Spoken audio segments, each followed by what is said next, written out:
Ladies and gentlemen, welcome to the podcast where we wish Roman Reigns a speedy defeat of leukemia. It is Lost in the Midcard. We are back, baby.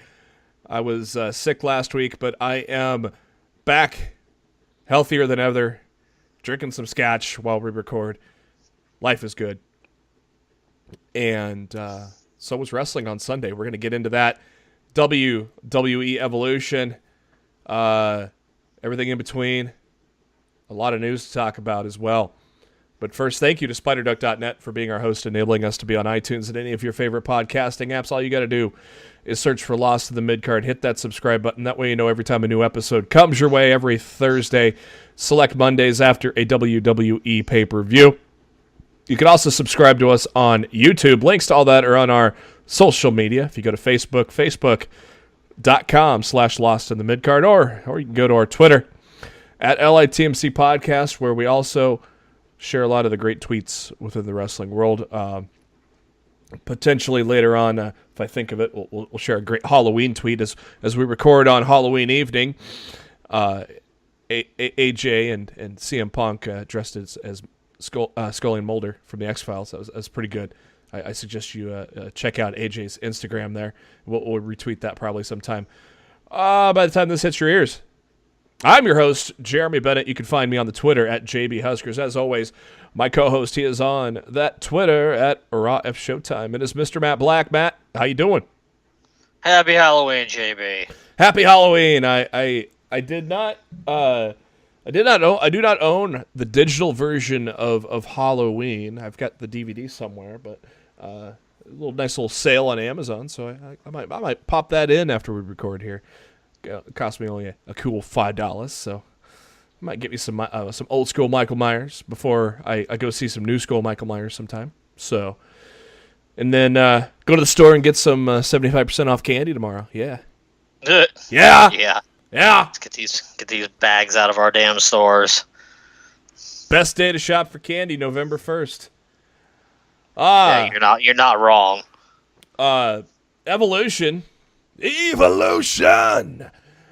took place from the Nassau Coliseum, Long Island, on Sunday, and goddamn, Matt, that was a hell of an evening, wasn't it? I thought it was a fantastic show from top to bottom. Despite the terrible build that WWE gave the show, in my eyes, I thought the show over-delivered on, every account. Yeah, I mean, if you watched last week's SmackDown, I don't think you realized there was going to be an all-women's pay-per-view. SmackDown made up for it this week, though. Monday Night Raw didn't. Nice bounce back for SmackDown this week. Yeah, we'll get into all that at the end of the show. But first, musical performance. Nita Strauss in the ring shredding on that guitar, and Lizzie Hale doing some singing. Great dude on the drums as well on stage. Great open. I thought that was pretty kick-ass. They played a full song there before your announced team of Michael Cole, Renee Young, Beth Phoenix. You're familiar with this team from the Mae Young Classic. They're here to call the action, and Beth had a nice Bull Nakano shirt on as well. Nice little homage. And our Can I just point out how good Michael Cole is when Vince isn't in his ear? Oh my God, that was on the Mae Young Classic or the UK tournament like 2 years ago, or this dude. That dude's really good. Yeah, and he doesn't get enough credit for dealing with dealing and putting up with Vince over all these years. But he's a hell of a good commentator. And that's how and that's also how Tom and. How Tom, Corey, and Saxton work well together. They don't have Vince in their ear either. They have Michael Cole in their ear, I think, most times. Either Cole or Road Dogg. Cole got a lot of flack because he was the guy that followed JR. That's not easy to do. But in his own right, Cole has carved himself very well. Sometimes he'll feed some of the company stuff that will make you cringe. But honestly, Matt, even on Raw, I think Cole's gotten a lot more tolerable as the years go on. And I don't know if that's Vince kind of stepping away a little more, as we all know he's doing. But to me, I think Cole's been a lot more tolerable on Raw the past year or so. Opening match, Alexa Bliss comes out. Her music hits. As we knew ahead of time, she was concussed and could not compete at Evolution. So taking her place was Alicia Fox. So Mickie James, Alicia Fox, and Alexa Bliss all dressed up like Alice in Wonderland. They came to the ring. Actually, Alexa didn't go to the ring, but she introduced the two ladies, and then followed by Trish and Lita. They made their entrances to a gigantic ovation. Man, them ladies look good. Matt, I think Trish and Lita should stay a while and help usher in a tag team title tournament. Don't you think? I definitely think it couldn't hurt for them to stay around on a part-time basis. Just being on the Raw brand, you don't have to wrestle every week. You just be there, and you don't have to go work the house show loop. Nope. But yeah, I mean, until that division's taken up off the ground, I see no reason why they shouldn't, be involved, in the launching of that thing. I would love to see them and Bayley and Sasha in the finals of that tournament. I could very well see that being a final match for the belts right there, with a way to put over the current women on the roster. Opening match, man, the crowd was hot as fuck. I loved it.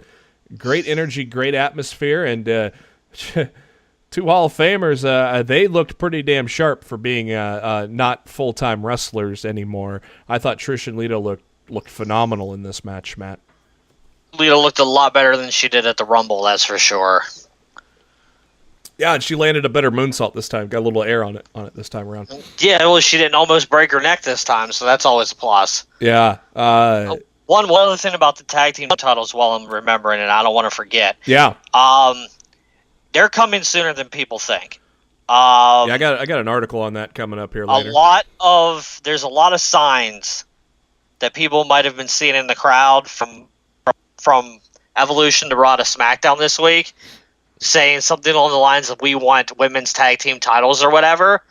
Those are being handed out. Yeah, those are planted signs. Productions are planting those signs into the crowd. If they're planting signs, that means it's already it's already in the plans. One right by the ramp. Yeah.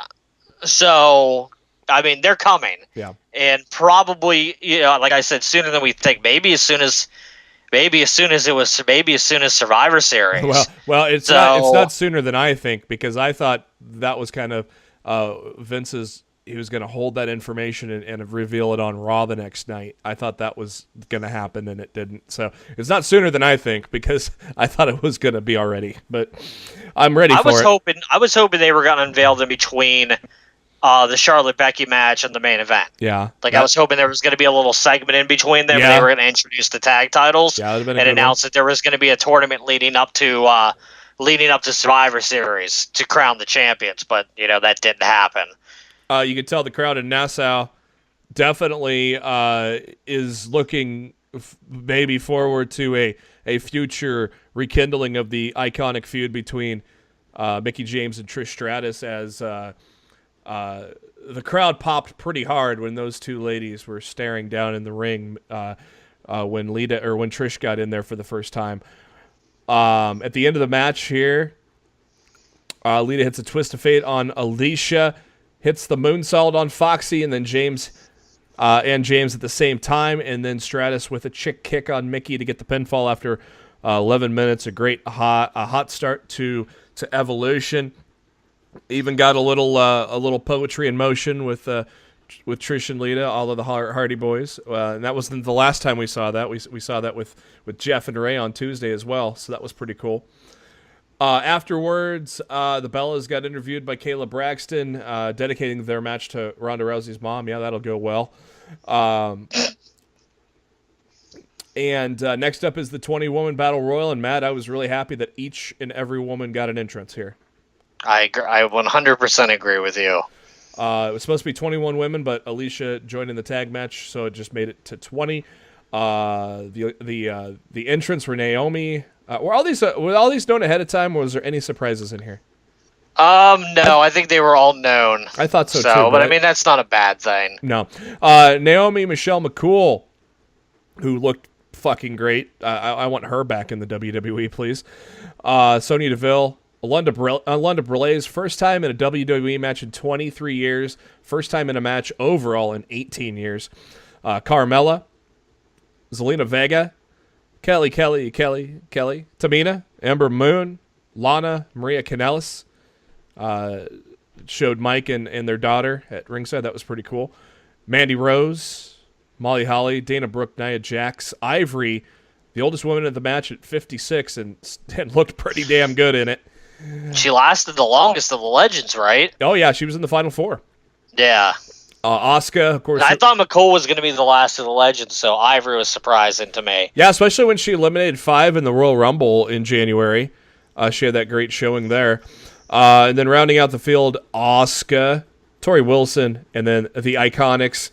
And Matt, the Iconics have microphones. They got promo mic time in favor of being tossed first. Yeah, they spoke about all their childhood heroes that helped pave the way for them tonight. So they'll pay them back by tossing them over the top rope and back into obscurity. Great stuff from the Iconics. Their stuff on the mic is great. But yeah, they were ganged up on and tossed out right away. And then they were tossed out by the vets, the legends, and then the current crop of wrestlers surrounded the legends, and away we go, as they say. A lot of fun, Matt. Sometimes battle royals are not fun, not entertaining, but every time the women get a bunch of time to put one together, they've delivered. The Rumble was a very enjoyable event. I thought this Battle Royal was very entertaining as well, Matt. No, it was very good. I would say it was my second favorite Battle Royal this year, behind the All-In, the over-budget Battle Royal. Yeah, I thought Ember Moon was going to get the win here. You could foreshadow it was coming down to Ember and Nia, but I guess I don't really hate Nia getting the win here and rematching with Rousey down the line. I don't hate that either. Yeah, I hear that's scheduled for TLC. Because clearly everything's Raw versus SmackDown at Survivor Series in a few weeks. Yeah, Talk about a throwaway pay-per-view. Yeah, which I think we covered last year of why. Look! Don't get me wrong. I'm excited to see Rollins versus Nakamura. Oh yeah. But I mean, other than that, I don't think there's anything that this show is going to give me that I'm actually looking forward to. Well, Rousey and Becky dude, will be I am good. Terrified. I know. Of Becky and Rousey. I am absolutely petrified of what they're going to do. I don't think Becky's going to get jobbed here. I mean, I'm worried they're going to ruin Ronda. Oh, I see what you're saying. Making the crowd hate her. Exactly. Like, I think this was my main worry the second they announced the match. Not that Rousey was going to win, but that the crowd was going to reject Rousey the same way they rejected Charlotte. I think WWE's taking a very serious risk running this match at Survivor Series, and it could come back and bite them in the ass in a way that they're currently not expecting. Yeah, I think the WWE finally realized that, all right, Becky Lynch isn't a heel now. We'll finally kind of back off that. We'll make her a semi-baby face and keep the attitude, which is what they should do anyways. That's what they're doing with Elias. Yeah, and Jesus, Becky's done a hell of a job the past few months, man.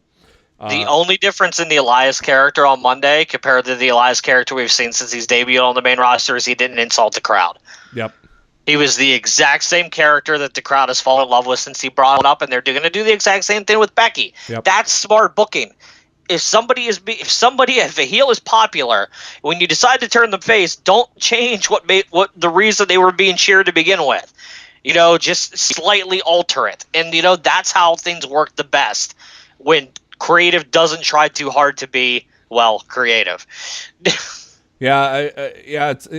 case in point. Bobby Roode, his overexcitement is so unnatural there. It's like I'm so sick of the tag team with Gable, because we all know how it's going to end. Oh yeah, just turn Roode heel already. I'd like to see a Horseman or TNA, go back to TNA of Fortune. I'd like to see a stable like that led by Roode.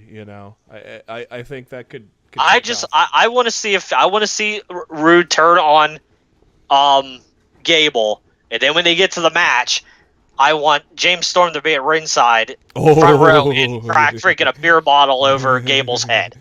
And hopefully, it would be fucking amazing if Jason Jordan's ready to come back by then. And you do a beer money in American Alpha. That's the best way to get the crowd to accept Jason Jordan, is put him back with Gable. So, how about that for a feud though? Oh, like, the tag team division's hurting on Raw right now. You have beer money and American Alpha run a couple-month feud. Come on, that could single-handedly save the tag division on Monday Night Raw now. Then you can have beer money feud, both beer money and American Alpha. You can have them feud with the Revival, AOP. But I'd love to see either of those teams up against AOP. Honestly, I think both would work. It's gotten so dire that Vince has had to bring the Lucha House Party to Raw. I was not happy about that. Yeah. I don't even like them on 205 Live. I hate those fucking noise spinners, man. They're so distracting in the match. Yeah. Like, I don't like. Seriously, the noise spinners are the reasons I don't like the Lucha House Party. Yeah, they drive me fucking crazy. Yeah, as wrestlers, I'm happy that they're on Raw, because I like all three guys. But yeah, those things are noisy and annoying. Yeah. So the Battle Royal went about 16 minutes with Nia Jax getting the win there. Charlie Caruso interviewing Jax. Jax hugging Rock's mom, Ada, at ringside. I don't know. She's not the aunt to Nia, is she? I don't know. I can't. I don't know the exact. I can't remember the relation. They're definitely related. Off the top of my head, I couldn't tell you how. Next up is the Mae Young Classic Finals, man. Toni Storm, Io Shirai. Up until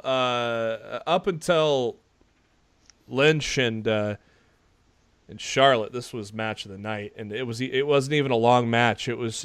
Yeah, I was gonna say my only complaint about this match is I wish it was 5 minutes longer. Yeah, it clocked in at about 10 minutes.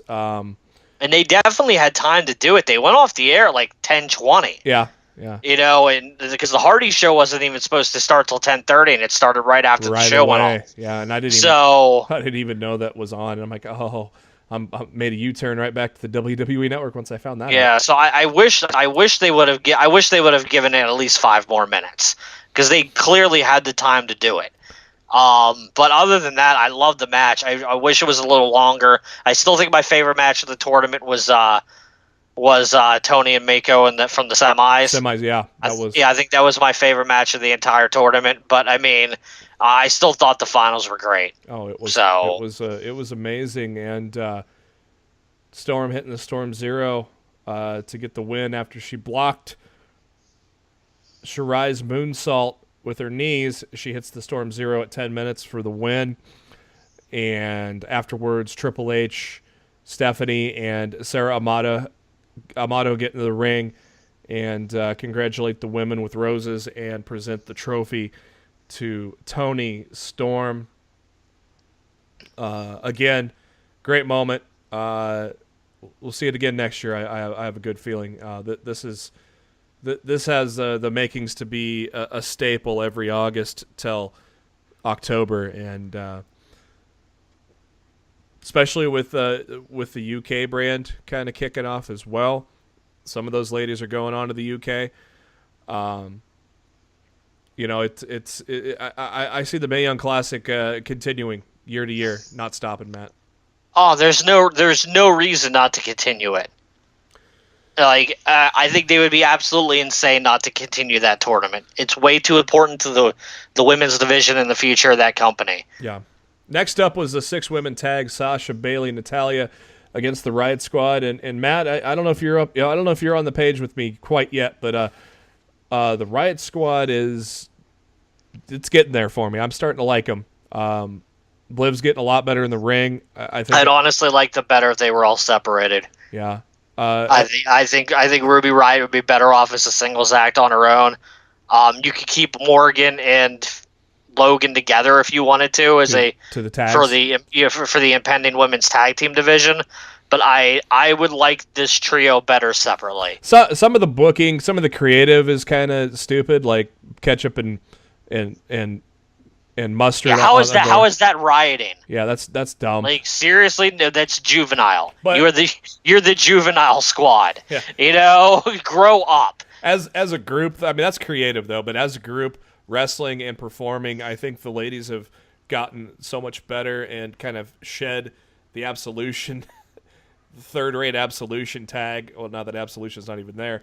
But well, yeah, I mean, no, that only happened due to Paige's injury. I think Absolution would have far surpassed the Riot Squad by now had Paige not gotten that career-ending injury. Yeah, but I'm getting impressed with the Riot Squad, and I can see Liv's improvement in the ring. So no, Liv, honest to God, you know, I'm not the world's biggest Liv Morgan fan. No, but she's busted her ass.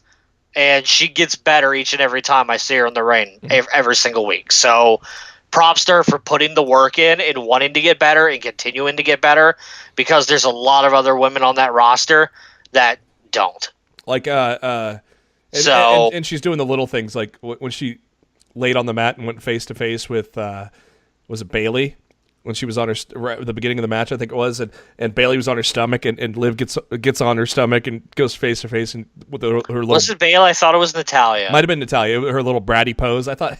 Yeah, I thought it was Natalya, but I could be wrong. It might have been Natalya. We saw another heart attack clothesline, which I love seeing. It should have been the finish. Yeah. If I had one complaint about that, because they finished it right after with a finisher, if I recall. Like, they hit the heart attack, they kicked out at 2, and then they hit the finish right after that, right? Yeah, they hit all of their mentors' finishers. You know, Natalya with the power bomb, Bailey with the Macho Man elbow, and Banks with the Eddie Guerrero frog splash. They hit all their mentors as finishers at the end. So I didn't hate that at least. I hate them diminishing the move. That's my only problem. Yeah. Yes. And when Anvil and the Hitman hit the heart attack, that match was done. You know, people weren't kicking out. It's like when the Dudleys hit the 3D. You know, that should be it. Well, the tag team, to me, tag team finishers are even more devastating than singles finishers, and they should be protected as such. But you know, WWE just really doesn't do that nowadays, unfortunately. Yeah. Next up is the NXT Women's Championship, the title's debut on a main roster pay-per-view. Good to see. Shayna Baszler, the challenger, taking on Kairi Sane, the champion. And some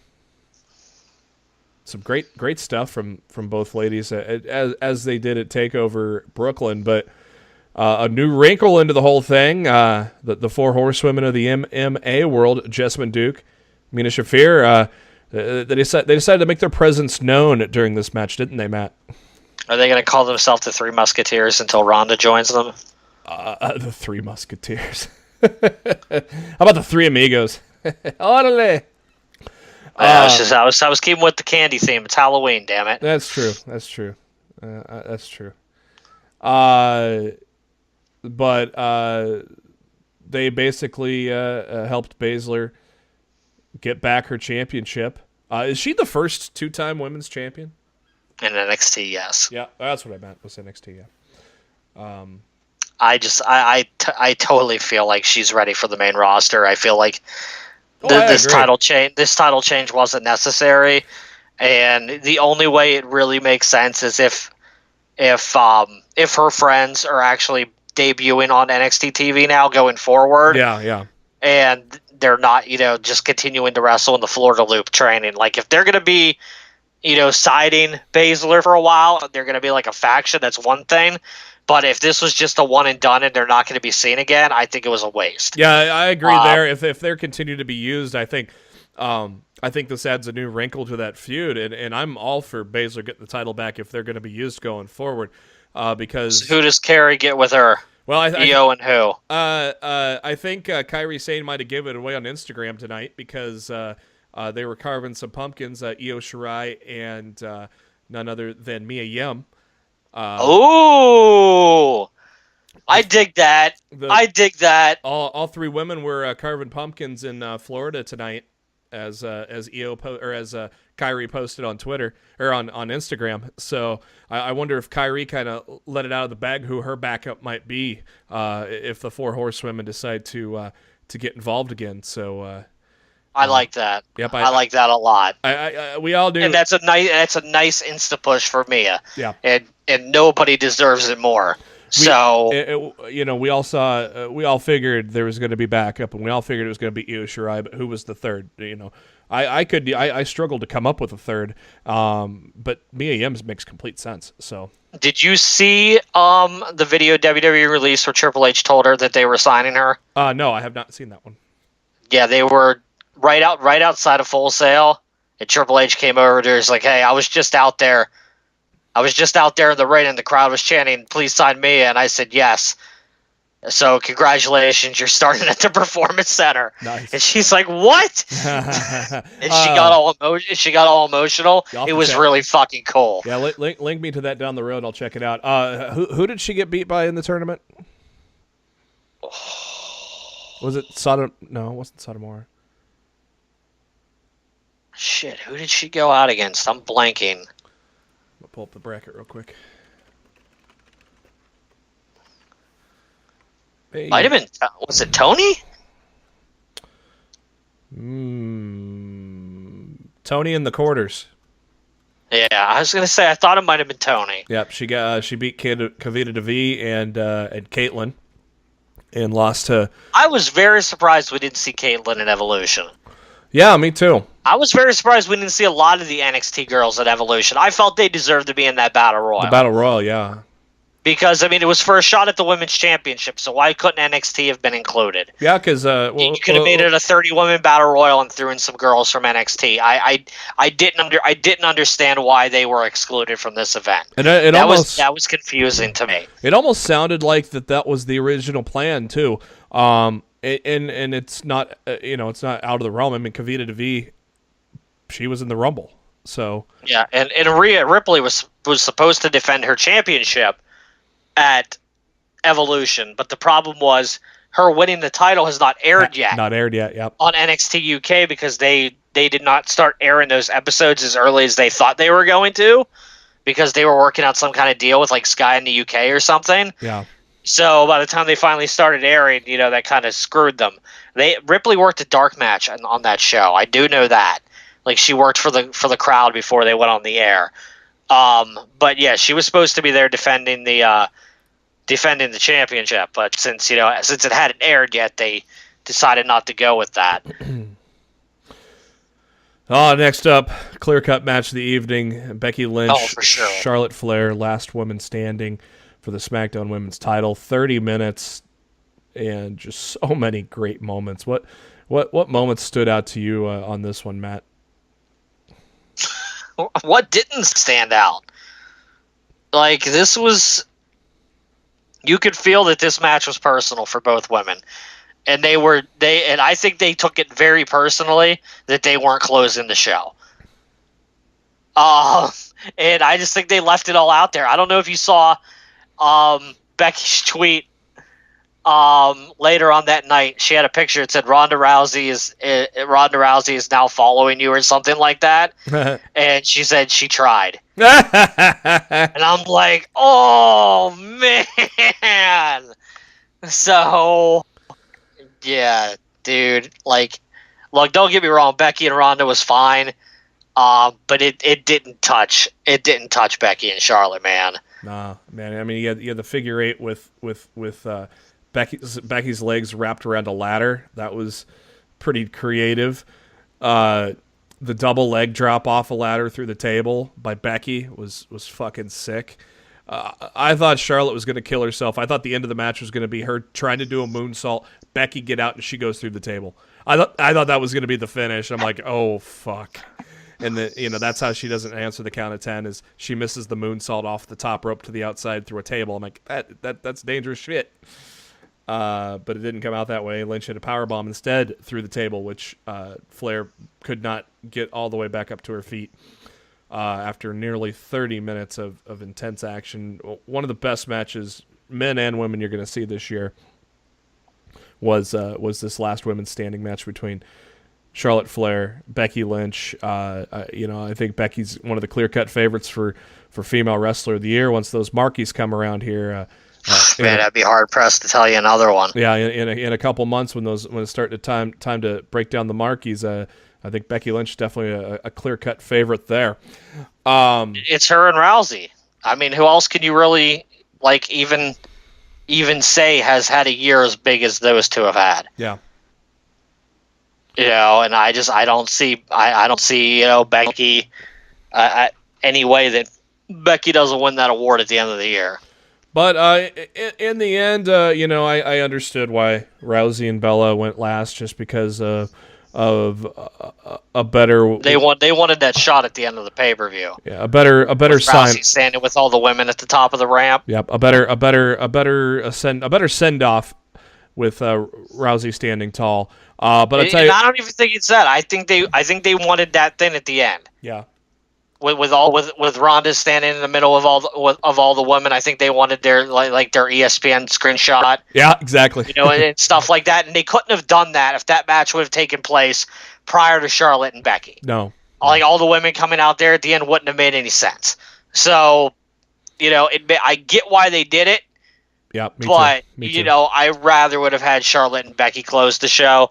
I feel they believed that they were the main event, and I think they acted as such. I'll tell you what though. Ronda and Nikki brought it the 15 minutes in the main event.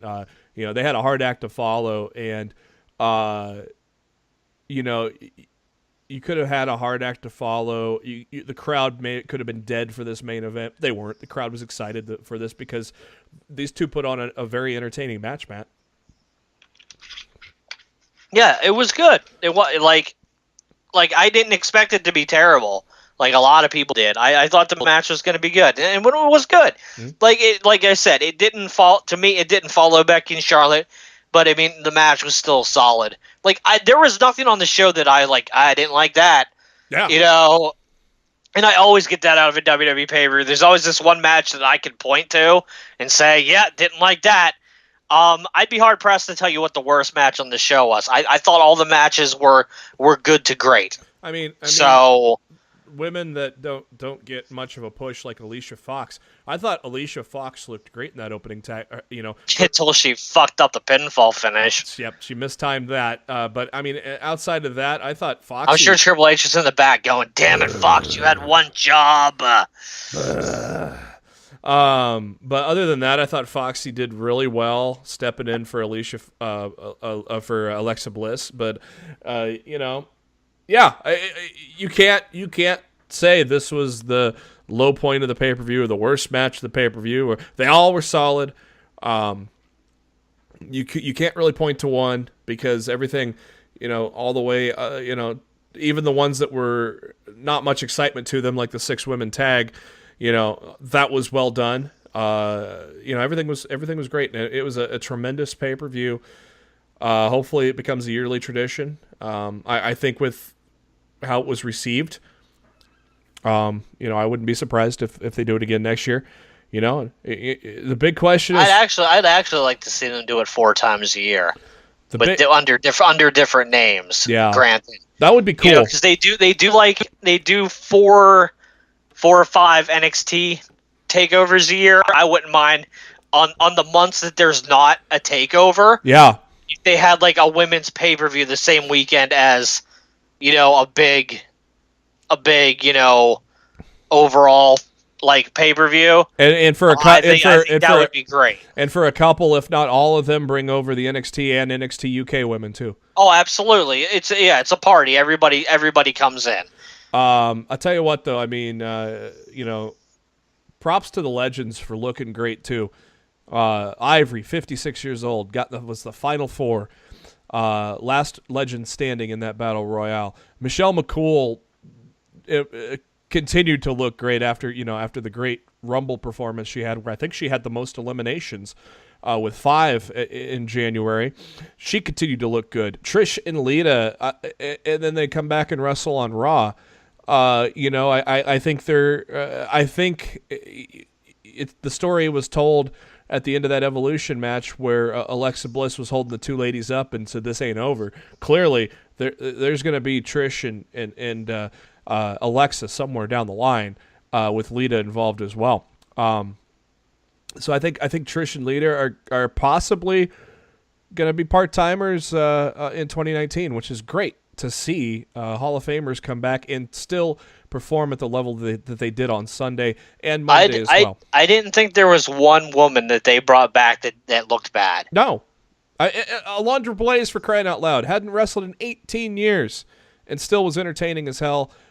With her fights with, God, I can't remember who she was, maybe Tamina at the beginning or something, but, and she's not a wrestler anymore, and I thought she did well. It was a lot of fun. I had a hell of a time, man. I was all ready to record after that, our first post-pay-per-view show, but then something I did not realize was coming afterwards, and what a delight that was. We'll get into that in a little bit, but that's too wacky to try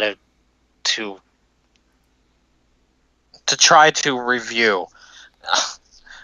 Yeah, we're just gonna get into the gist of it. We're not even gonna spoil some of it in case people. No, I honestly just want people to go to the network and watch it. Yeah, because the more people that actually go and watch the House Hardy Halloween special, the better chances we have of this being greenlit into a whole series. Yeah, so we'll talk about that in a little bit. But first, being the Elite.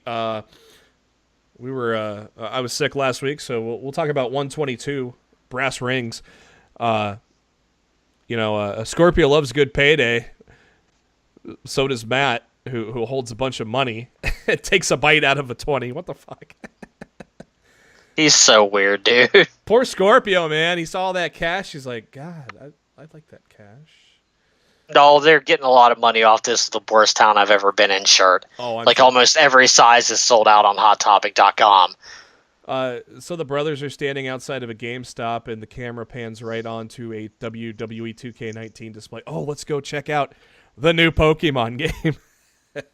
Unless you wear extra small or a medium, every other size of that shirt's sold out on HotTopic.com right now. The SEU one? Yeah, this is the worst town I've ever been in shirt. So, don't tell me that those guys aren't making. I'm sure they're not making Young Bucks money, but they're making some damn good money off that shirt right now. It was still a funny segment to see sad face Scorpio. And I always love the how obvious the camera looking right at that WWE 2K19 display, Matt. It was very obvious. They've done stuff like that in the series before that you've missed, and you need to go back and watch. So, Nick and Matt signing the ringside band. What do you call those?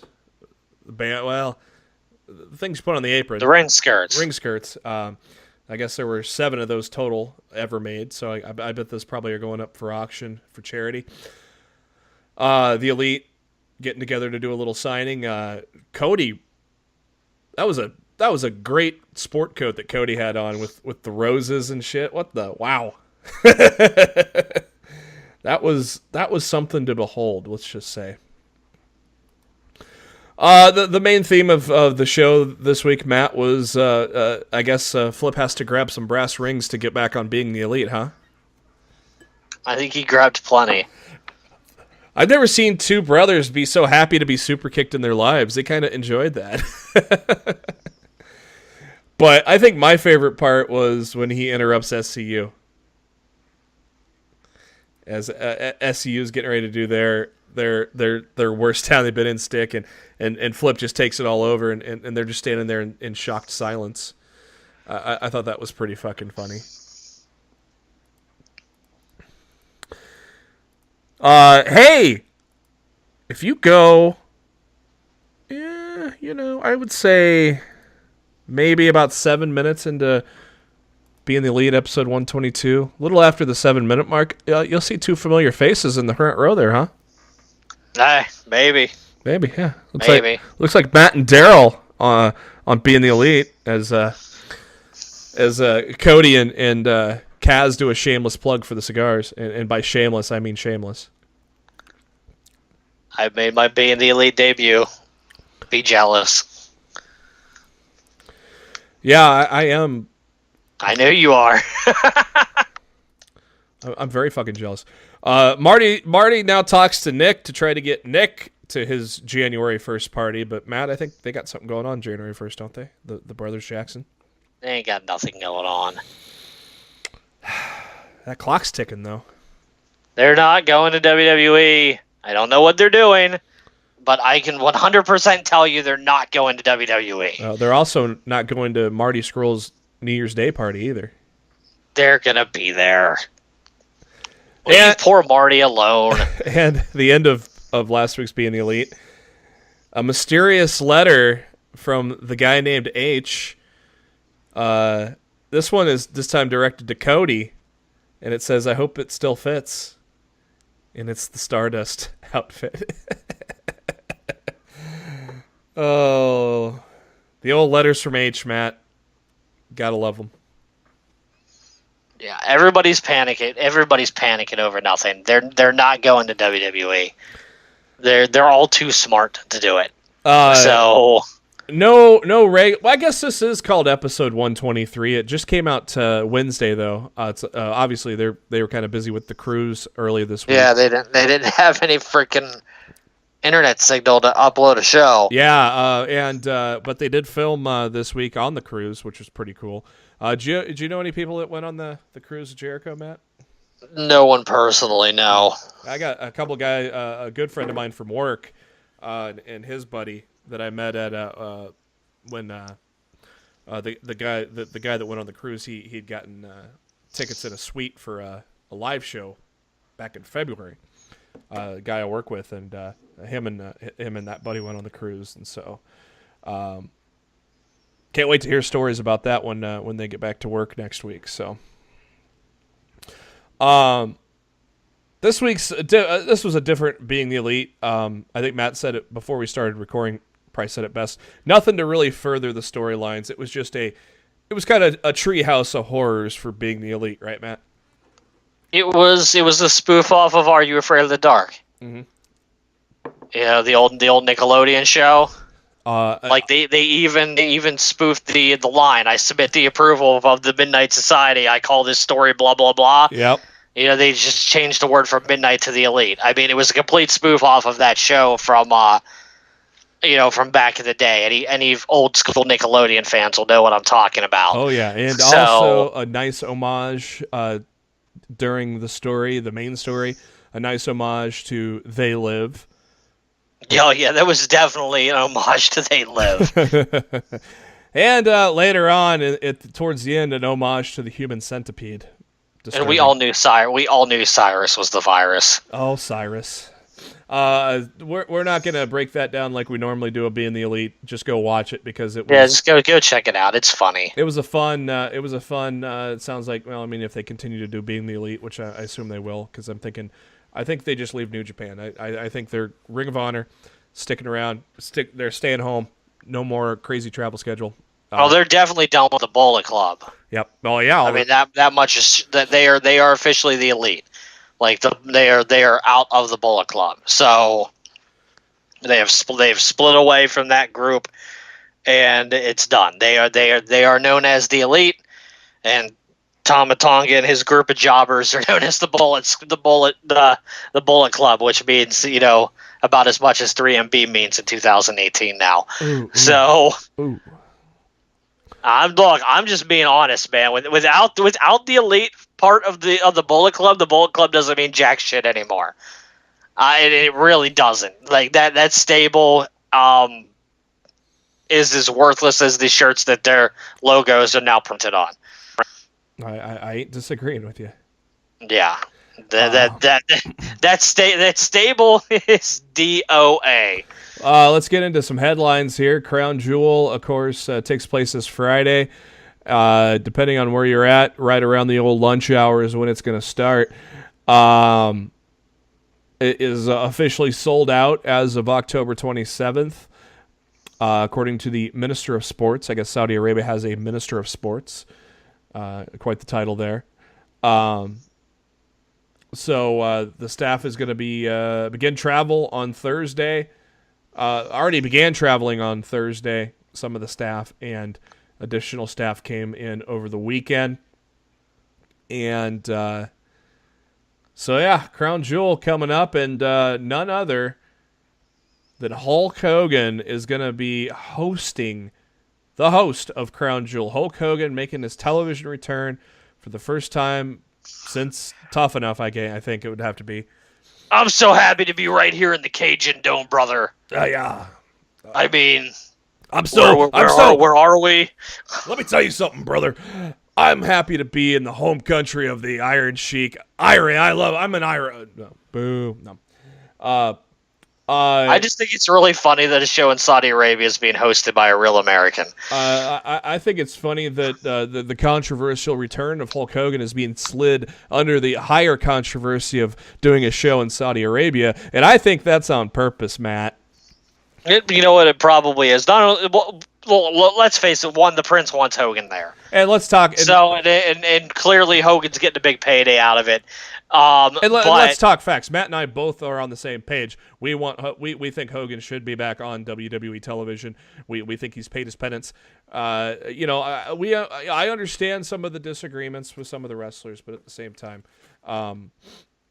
and it's not like he's coming back for a full-time run or something. He's not coming in to wrestle or anything.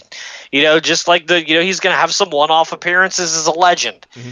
It really, to me, the more important thing about Hogan than anything is I just want his merchandising rights back with Mattel for the action figures and with the video games and stuff like that. I just think he belongs in that kind of stuff, and it will be good to have him return in that capacity, assumingly in 2019, as long as something terrible doesn't go down on Friday. About a month in now. What's your report on 2K19 so far? I couldn't even tell you how far I am into my career because I've been playing it very slowly. I just passed SummerSlam.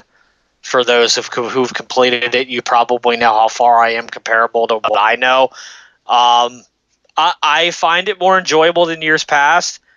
But my October has been so busy. Oh, yeah, mine too. And I've been moving so much and doing so many different things.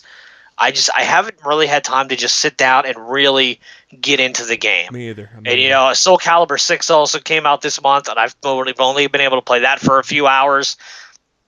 So, I mean, it's not like it's a WWE 2K19 thing where I just don't want to play it because it sucks.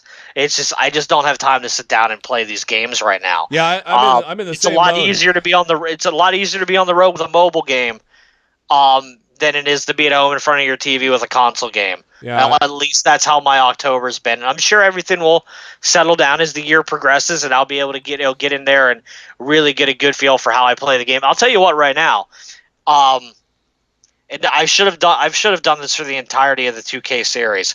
I turned off the reversal meter, and I turned off fatigue.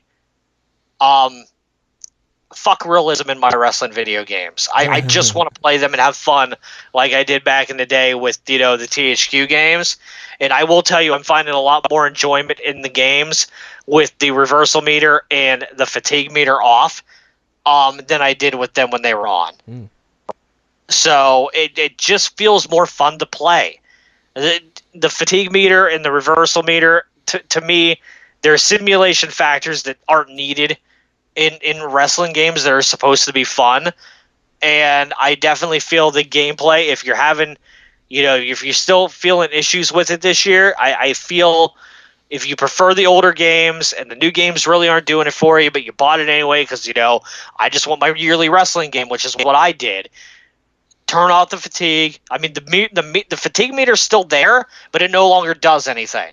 You just see it deplete, and it doesn't affect you at all. And turn off the reversal meter, so it means you can reverse and reverse and reverse, and you don't have to worry about building that shit up. To me, I find the game a lot more fun with those options eliminated. And I mean, I know if I go online, I would have to suffer with those things turned on. But for an offline experience, I enjoy the game a lot more that way than I do without. Yeah, for me, I've been. I'm playing a lot of Fortnite with a group of guys, and then Call of Duty came out because I hadn't heard a bad thing about their Battle Royale version of Blackout, and so I've been playing that. Now Red Dead Redemption came out, and that game is amazing. So, yeah, I'm in the same boat. I haven't had time to sit down and really dig into it. But, once the snow starts to fall and once the calendar turns to 2019 and I have my days off back again, yeah, I'll have some time to get into it. I feel by the end of the year, I'll be able to give you a lot better opinion of what I think about the game overall. But right now, I don't want to give a full opinion on something that I've probably only played from release until now, maybe 6 hours, 7 hours total of the game between the October 5th release and today's Halloween. Mm-hmm. So I've 5 to 6 hours total as all the time I've had with 2K19 this month, and I don't feel that amount of time justifies an overall verdict on how I feel about the game. Yeah, if that makes sense. I need more time with it, and time is just something that I haven't had. So hopefully, by maybe later on in the year, we can get Trevor on here, who actually seems to be enjoying this game a lot better than the last few years. And we'll do another WWE Games roundtable. We'll talk about the game. We'll talk about the future of the franchise, where we want to see things go, and and we'll figure it out from there. I'll tell you what, the one thing that is noticeable that does not take months of play to get the value of, Matt, is the number one thing that has stood out to me so far this year is match flow is so much more enjoyable. The flow is a lot better than years past for sure, and I think it flows even better with the fatigue off and the reversal meter off. I think it all just sings in perfect harmony at that rate. Back to Crown Jewel, a couple of very notable names are not going to Crown Jewel. John Cena and Daniel Bryan. He's going to be there. You just can't see him. Oh, obviously, kind of making their stance on perform in Saudi Arabia, but as Matt said, it's a contract. You got to do it. So the show has to go on.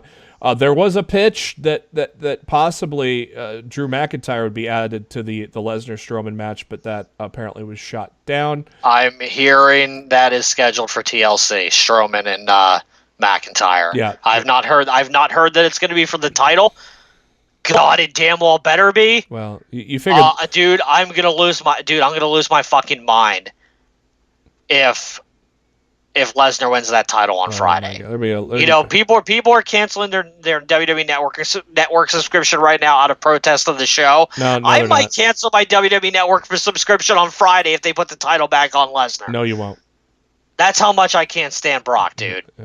Those people that said that I have not canceled their subscriptions. You're not canceling your subscription. My friend Dave canceled his today.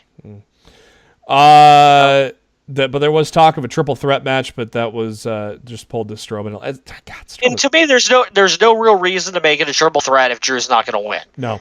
But it makes sense to have Drew. That Drew Braun match for TLC. Yeah, and it makes sense to have Drew be the first contender for Strowman at the title out based on everything that happened in the past few weeks. So. Dirty you. And of course, I'm very happy that Vince and Trips are wanting to put Drew in that position because he's worked his fucking ass off with Impact Wrestling and now NXT and now here. He deserves to be. He is the chosen one now, in my opinion. He is that guy that they put him, that pedestal that they put him on. He has worked his way to that point. He's now everything that they hoped. Yeah. That he was going to be at that point. Yeah, and there's no doubt he'll be a world. He's there now. Yeah, there's no doubt he'll be a world champion at some point in the days to come.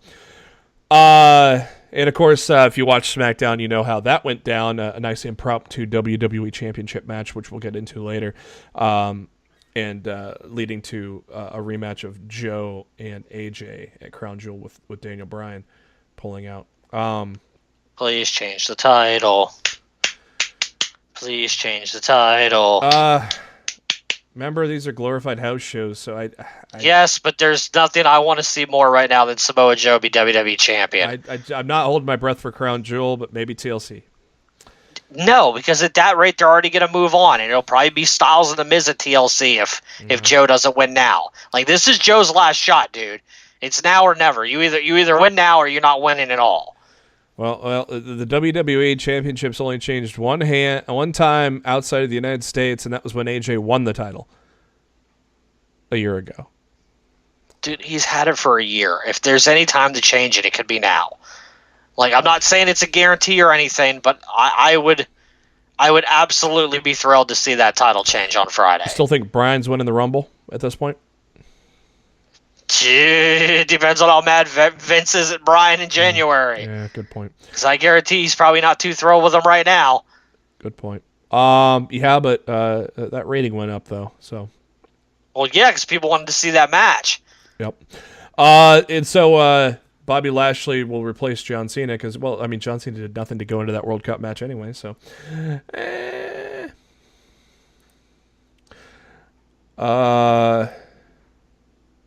All right. Mike Johnson, PW Insider for today, posted, why did WWE Evolution feel like such a different pay-per-view? Well, it was because it was basically Triple H and Stephanie in control, Vince just sitting back, and it was Triple H's production guys. It felt like an NXT takeover. It's because his guys were in control there. A lot of that was because the guys for Raw and SmackDown had to be in the area, had to be already there getting ready for Raw and SmackDown the following days. So that's why it felt different and looked different, and we weren't complaining, were we, Matt? If you're complaining about the wrong shit.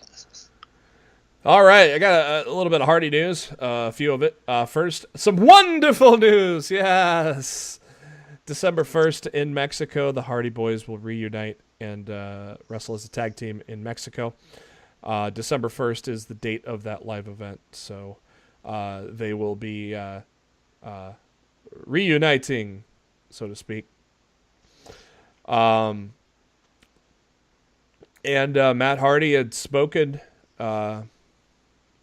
and stated that, there is going to be a regular series featuring the woke and broken Matt Hardy and his family called House Hardy. Of course, the first episode aired right after Halloween. Well, it was great, wasn't it, Matt? No, dude, I loved it. Did Hardy confirm like it's greenlit, it's happening? Yeah, he said so. Yep, he said yes on the network. There's going to be a regular series featuring the family called House Hardy. First episode will be airing right around Halloween. So, it's there. It's good. See, I thought this was like a pilot. No, I think it. And I heard that it was going to be based on how this did, if they were gonna do more. So if that's the case, that's awesome. So go watch it on the network. We won't give it away. Some great cameos, some great people show up. It was a tremendous show. Do you have any ideas of the little surprise antagonist that might be in that first season? I don't have a clue. Me either. And honestly, I don't want to know. I'd rather be surprised. I have no clue either. And some great friends of the Hardys dressing up like the Shockmaster, and then he trips over the Skarsgård. Are you okay? No, I'm talking to the boat. Oh, Shockmaster. He'll forever live in infamy. But some great cameos, familiar faces that you're going to love. So go check that out on the network. Matt also said in an interview with Cultura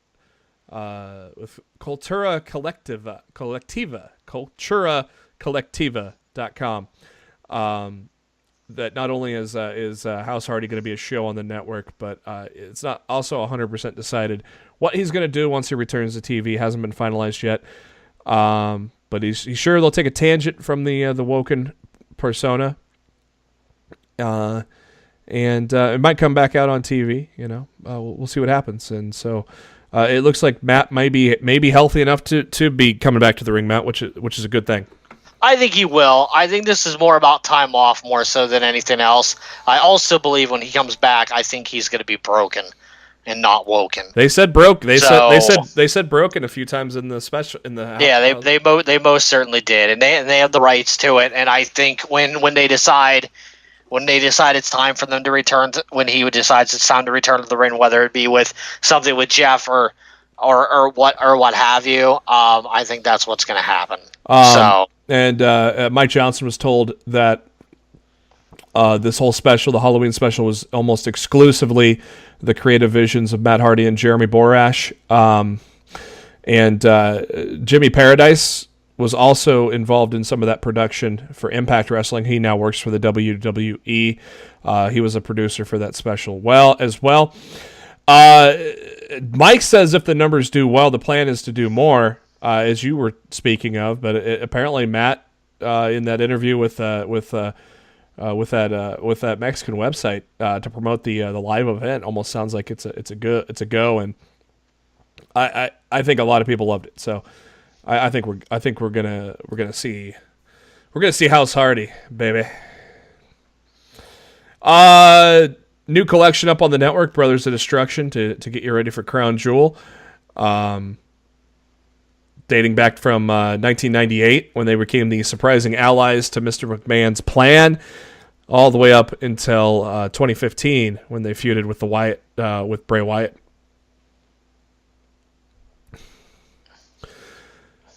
Some updates on the network subscribers. The total amount has raised 9%, up to more than 1.66 million, according to the third quarter release from the WWE. So good numbers there. I've always said if they got a million, if they got a million subscribers paying $10 a month, I think that kind of offsets those pay-per-view buys, and I think Vince is doing just okay. I think Yeah, a little bit. Ahead of Evolution from the past week, WWE is going to release a digital album of unreleased versions of female performers' theme songs, entrance music, including wrestlers such as Gail Kim, Maurice, Katie Lee, Stacy Keibler, Beth Phoenix, Candice Michelle, Ivory, Emma, and Victoria. So 14 tracks. It's already out. It's called Uncaged 6. So if you're interested in picking that up, look at your digital platforms to pick that one up. Ratings for the week. Total Divas gets a 340,000 as they continue to trend downward. I don't know if that show's going to keep going much further. Matt, new time slot for Impact. That worked out, right? Well, it worked out if Impact's plan or Pop's plan is to kill it. Yeah, which I really think that's where this is going. I think by the end of the year, Impact's not going to have a home on cable television. 98,000 viewers, Matt. Being the Elite gets triple that on YouTube. 98,000 viewers. That's insane. I wouldn't be surprised if today's episode of Being the Elite already has that many views.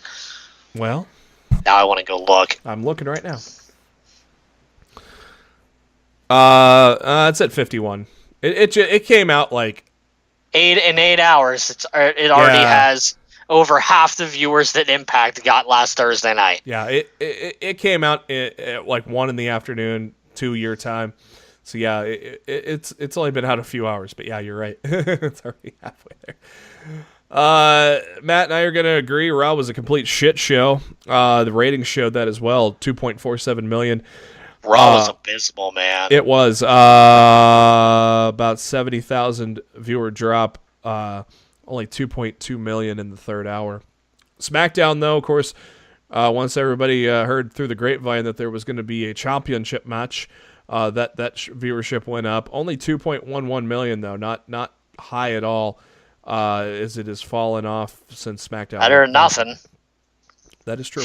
Better than Impact. How about that?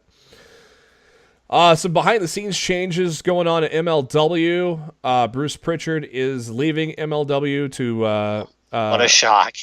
In what was called an amicable departure, with the doors being open for his return down the line.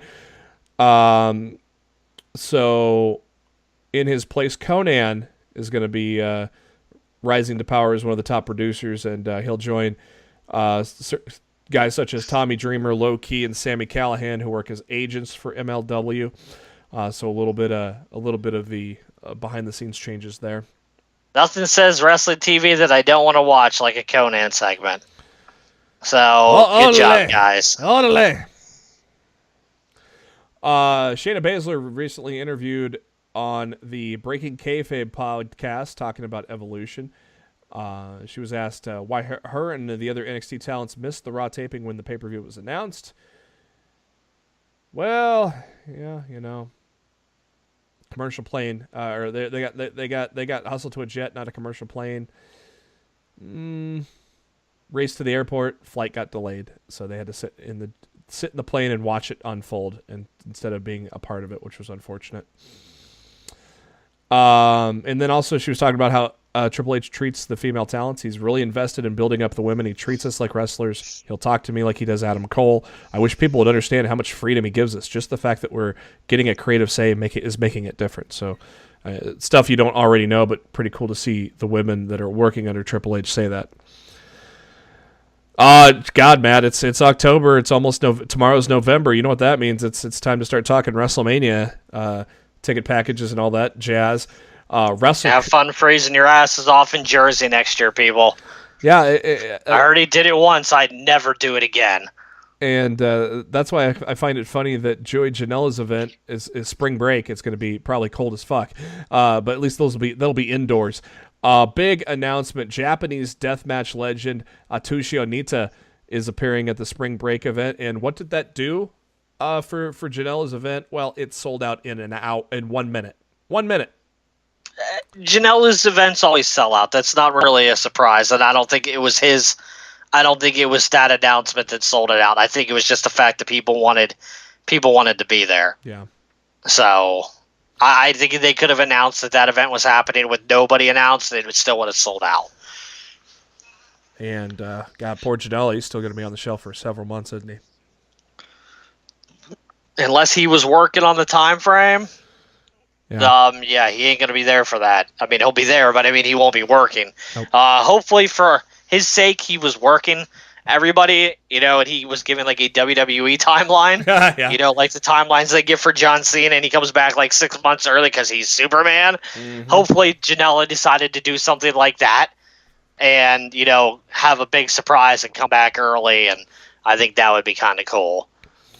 Chelsea Green made her official NXT debut. The live show on October 26th in a losing effort against Deonna Purrazzo. Zack Ryder posted on Twitter a picture of him and his girlfriend Chelsea. Woo woo woo. Said he's never seen her wrestle live before, so that was pretty damn cool that he finally got to see that. And I think it's pretty crazy that that's factual. Yeah, well, I mean, I mean, I guess I get it. Dude's always on the road and whatnot, but when he said that, I was like, really? I was kind of surprised by that. And then for those of you who are wondering, the unique character of the Lunatic Lush is coming over to NXT, which I think it's such a unique character that I think it would be. I kind of groaned when I saw that that's what she was doing, to be perfectly honest. I think it's unique. I'm not really that big of a fan of it.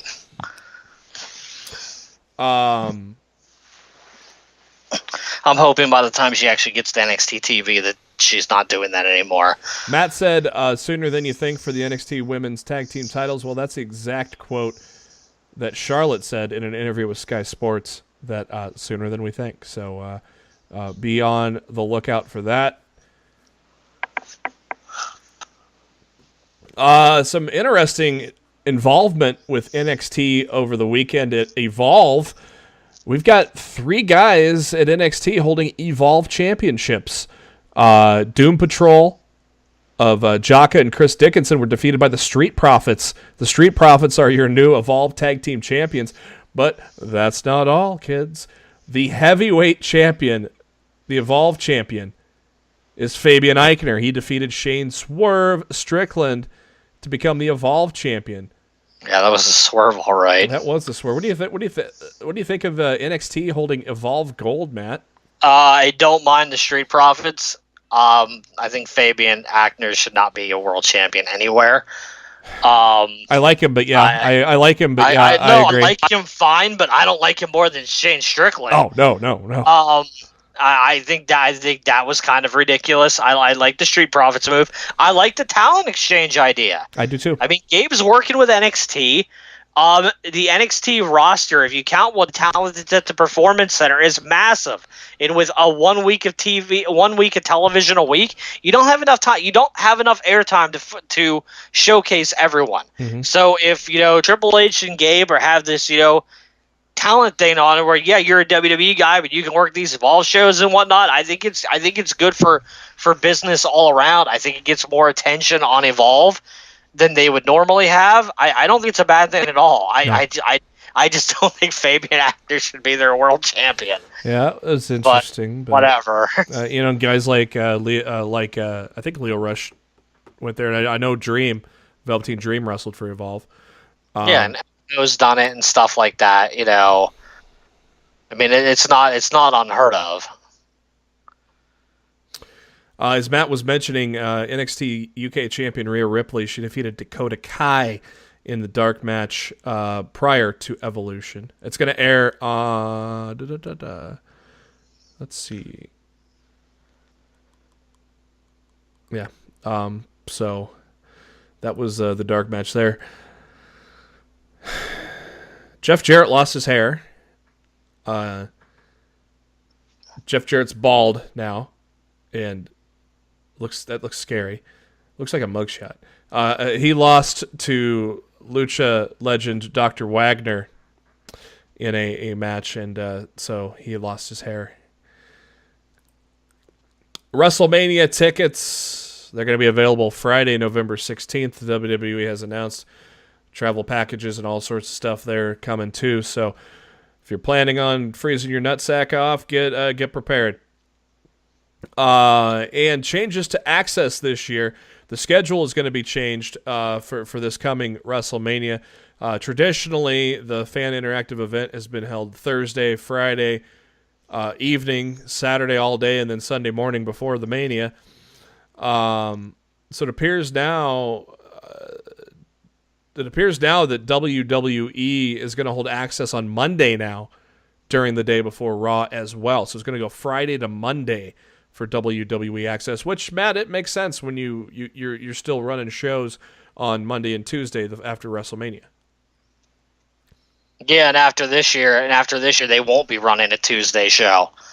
Yep, it'll be a Friday show. It'll be a Friday. Yeah, clearly they'll be somewhere else by then. Won't they be running a Friday show prior to WrestleMania? You think the SmackDown kicks That's off? Gonna be really fucking weird. Yeah, I know. That it's going to be very interesting to see how they handle that, because at that point, when do you run the Hall of Fame? Mm-hmm.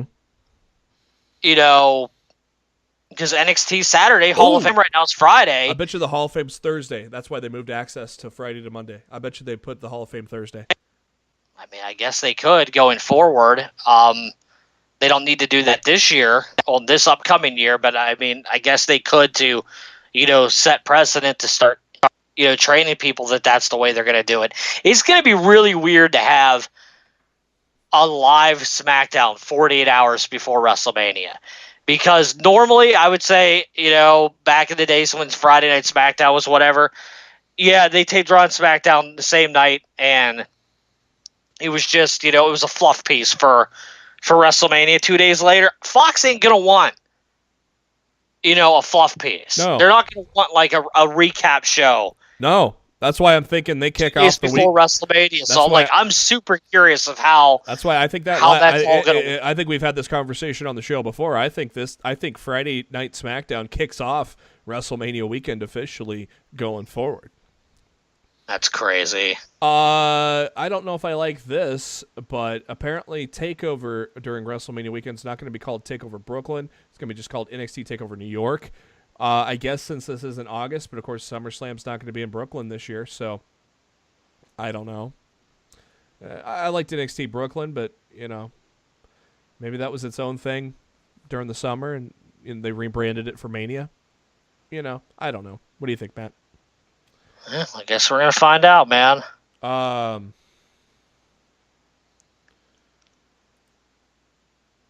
First 5 stars have been out. Like I said, the WrestleMania weekend stuff is pouring in. The first 5 stars have been announced for WrestleCon's Battle in the Big Apple, subtitled U.S. versus the World. So far, the American stars and Helico, who's actually South African, which is weird that they're calling him an American star, but I read that wrong. These are just international talents are facing the American stars, but so far announced for both sides. MJF from MLW, David Starr, Robbie Eagles, and Helico, who you know from Lucha Underground, and Marco Stunt. Marco Stunt, that's the little dude, isn't it? Yep. He was in the over budget battle royal, was that right? He was, yep. That was so funny. The initial guests for WrestleCon have been announced as well.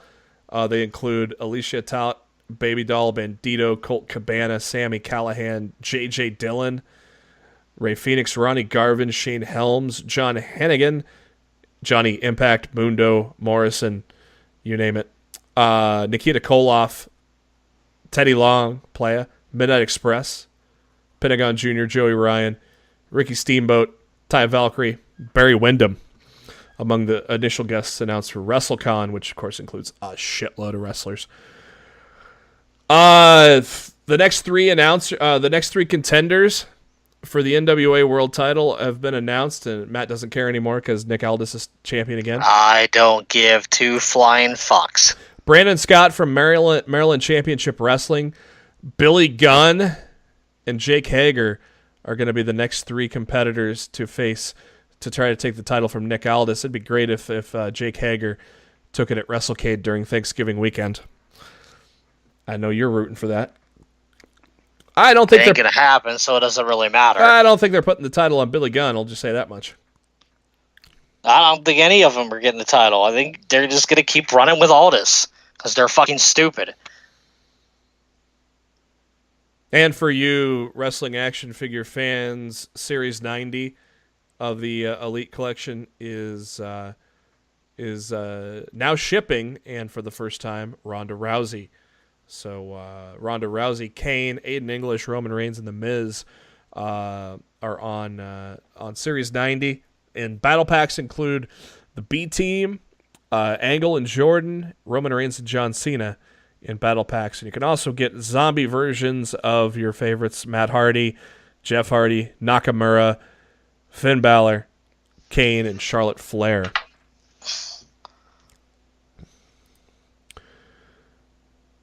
WrestlePro is going to make their debut in Anchorage, Alaska. I don't know if we have any Anchorage, Alaska fans of Lost in the Midcard, Matt, but if we do, they're going to be treated to WrestlePro's debut in April. Looks like a couple weeks after Mania.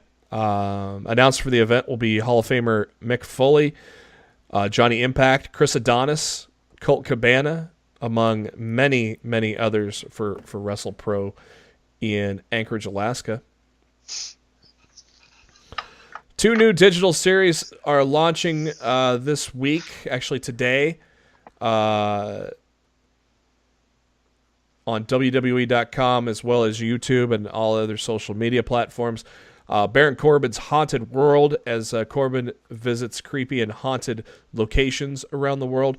And Talking Snack. I read this at first as Talking Smack, and I got excited, and then I saw it's Talking Snack. It's Kathy Kelly in the kitchen talking about making tasty snacks, and I got pissed off.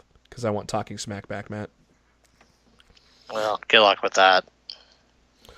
Ty Dillinger unfortunately suffered a hand injury at a live event in Macon, Georgia. That's why he did not face Nakamura on SmackDown this week, and R-Truth did instead. He's in Birmingham, Alabama for surgery. That's not good, so we might be missing Ty Dillinger for a few months. Hopefully he comes back soon, and hopefully they push him finally, right, Matt? You know? To be perfectly honest, I'm kind of over him already. And I don't really care if they push him or not. As we said, the Cruise of Jericho just finished.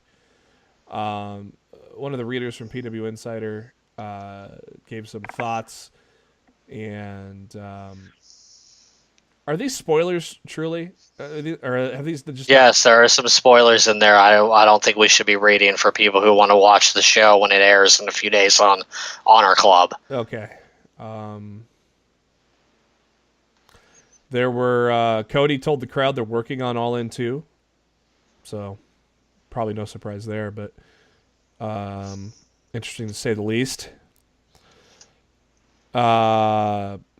Numerous podcasts were recorded with Jericho, Cabana, Conan, all that. Kenny and Cody stated that it was great to have Ring of Honor, Impact Wrestling, and New Japan all work together on the same type of show. So there you go. And one of my buddies, you got to meet Corey Taylor of Slipknot and Stone Sour. I'm fucking jealous, as he was on the cruise as well. 205 Live aired Wednesday night, just before NXT. Kick things off with Jack Gallagher and Brian Kendrick. Since Gallagher and Drew Gulak have turned their backs on Brian Kendrick, Brian gained an unlikely ally, and I kind of like the pairing, Matt. I like the duo of Tozawa and Kendrick together, Matt. We'll see how long it lasts. Of course, they were in a bitter feud a while back. Drake Maverick is in the back. Cedric Alexander wants an explanation why he's not getting a rematch right now, because the main event is going to be Tony Nese and Mustafa Ali for the number one contendership for Buddy Murphy. And Drake says, well, I mean, since you lost the title, you've lost every match you've been in. So not going to be fair to the division if I put you in it now. And hope Cedric understands. Cedric's turning heel on Mustafa Ali very soon, and he teased that at the end of the show tonight, didn't he? Well, probably it wouldn't make sense to turn on him until after Mustafa wins the title. Yep. So, but you saw how quickly he kind of moved, and the crowd gasped. The crowd thought it was a turn. I was like, oh, tricky. Matt's favorite, the Lucha House Party, comes out with their noisemakers that Matt just loves. Shut up! Grand Metalik beat some jobber real quick, and TJP stole Metalik's mask to add to his collection. And he ran into Mike and Maria Kanellis, and he was kind of kissing Mike's ass, and Mike's like, I know what you're trying to do, and, well, frankly, I like it. Let's go talk. So looks like TJP may have a little backup with the Lucha House Party in terms of Mike Kanellis. And then main event, great match, great lengthy match, Tony Nese and Mustafa Ali. I really enjoyed this one, Matt. You know, as always on 205 Live, they tell a great story, and it carried over from last week in the Falls Count Anywhere match that Mustafa Ali had with Hideo Itami. So his ribs were taped, and nice little target there for Nese to work on. And I thought these guys had a hell of a match, and I honestly think Ali's going to beat Murphy for the title. I think Murphy's title run's going to be short. Ali's going to get the title, and Cedric turns heel on him. I honestly think that's the way this is going to go down. What do you think? It's certainly possible. Yeah, Alexander helped Ali up, and then like kind of he did this like little quick jerk, kind of like almost like he was getting ready to put him in the lumbar check, and the crowd gasped, and I gasped, and I was like, oh, well, maybe the turn's happening a lot sooner than I thought, but nope. Gave him a hug, raised his hand, so they're all buddy for now. Buddy, no pun intended. buddy. NXT, yet another great edition of NXT this week. Nikki Cross and Mercedes Martinez. That was a hell of a match, wasn't it, Matt? Oh yeah, it was good. I think Nikki got popped in the nose a little bit there, and it makes the crazy Nikki Cross even look crazier with a little blood on her face. Great match here. Pretty cool ending where they kind of stared each other down and laughed and kind of nod of respect there. I thought that was pretty cool. But then all of a sudden, Candice LeRae comes to the ring and asks Nikki why. Well, and all Nikki does is laugh. And I'm saying, Matt, why ask why? I mean, your husband fucking did it, right? Yeah, I don't. Yeah, I didn't really understand that either. I have a feeling I think they're slow turning Candice. Look how she was makeup and everything. She's not that little bubbly girl anymore. I think she's slowly turning heel too with Johnny. And are you still on the same wavelength that you were initially? That you're not liking for once in a very rare time. You're not liking this type of booking in NXT here. Are you still on that not liking it with Johnny Gargano?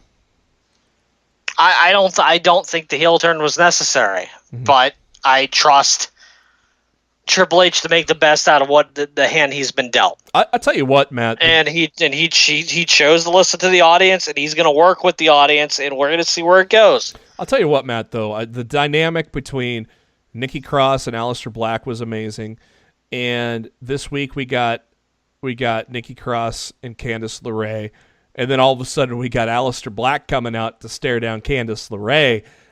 This interaction with these four people, I'm digging it. Even though you may not dig the heel turn with Johnny Gargano, I'm kind of digging this kind of thing that they're doing with these four wrestlers here. Black confronted Candice LeRae, and she said Johnny's not there. I thought she was lying. I thought she was gonna like hit Black in the nuts or something, and here comes Johnny. But no, Regal did send Johnny home for the week, and so that was that. The Street Profits took on the Mighty, as they've been feuding. This was a nice, lengthy, good tag match as well, with the Street Profits getting the win there. Regal makes it official at NXT TakeOver War Games. Tommaso Ciampa will defend his title against Velveteen Dream. And as he was delivering that announcement, Aleister Black came up and wondered where Johnny was. Regal said he told Johnny to stay home, but he'll have his pound of flesh at War Games against Gargano. And Black said that Gargano's career in NXT will fade to black.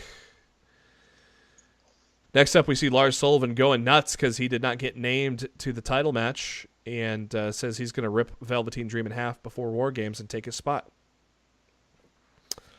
We'll see about that. Matt Riddle, the Super King of Bros, makes his debut, and God damn it, Matt, he looked pretty damn good in this debut, didn't he? Unlike Keith Lee's debut, I thought this one was a lot more impressive. He showed a lot of things here. It was good. He took on Luke Menzies, that's who Keith Lee fought his debut, wasn't it? The strong Brit guy. I think so. Yeah, Riddle showed a lot of cool shit. And then he ends it. He hit that running kick to the knee, with a knee to the head, and then applied the bro mission, and Luke Menzies taps out immediately. Very, very, very good debut there for Matt Riddle, and I'm guessing his first feud is all signs pointing to Cassius Ohno.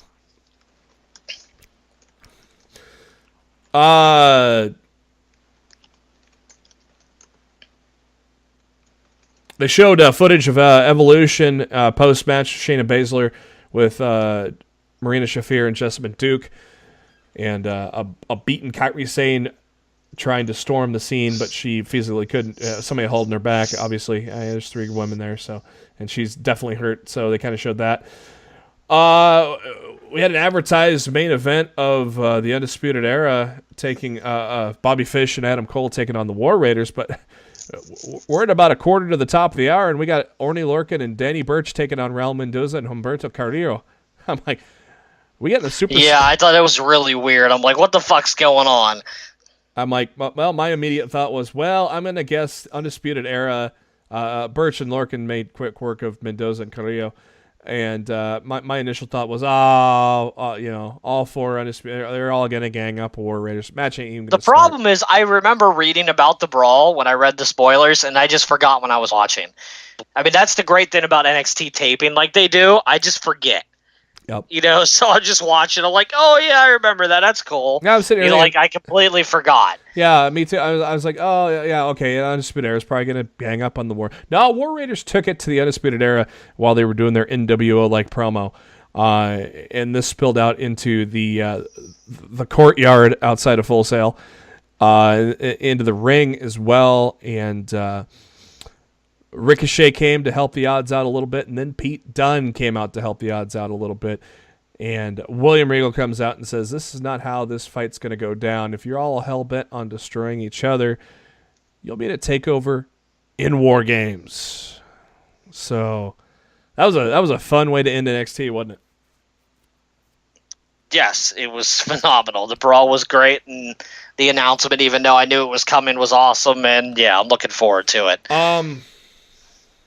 And much like, it was Four Horsemen and J.J. Dillon against like Sting, I think, and the Road Warriors. It's the stipulation within War Games. I can't remember what it was called. I don't know what you're talking about. God, I'm looking it up right now.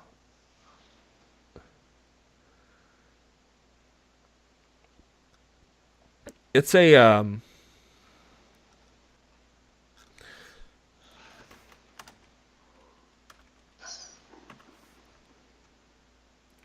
pulling this up right here. Bear with me for just. Come on, brother. If you don't know what it is, let's just move on. Oh, hold on. I got it. It's called the Match Beyond, which I believe the pinfalls can't start until all 8 men. Like, men are. I don't know if they're not all. Dude, that's how War Games always are. The pinfall or submission or whatever cannot occur until every man is in the ring. That's just how War Games always has been run. Yeah, I thought it was something different. I don't know. Anyways, but there's your 8 men for the War Games. Will they put a roof on that bitch, Matt? Probably not. Monday Night Raw sucked. I mean, let's just say. I don't even want to talk about it. The show was shit. Strowman and Lesnar, that was an okay segment. Not bad. We got Balor beating Lashley again. Got a pretty cool 10-women tag with Lita, Trish, Natalya, Sasha, and Bayley taking on the Riot Squad, Mickie James, and Alicia Fox. That was a pretty decent match. Probably the highlight of the night, huh? Probably. Elias talking shit to Baron Corbin as he's continuing his face turn. I liked it when Dana Brooke asked him to play a song for her, and he goes, "For you? No."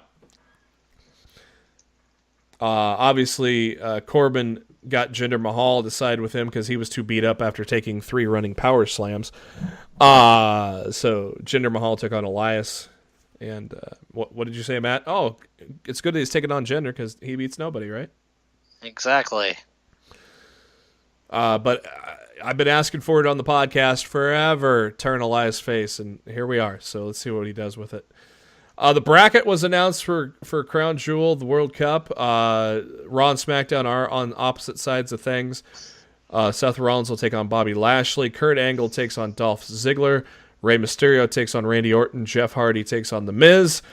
Matt, let me see if you agree with me here. I think it's going to be Kurt Angle, Rey Mysterio in the finals.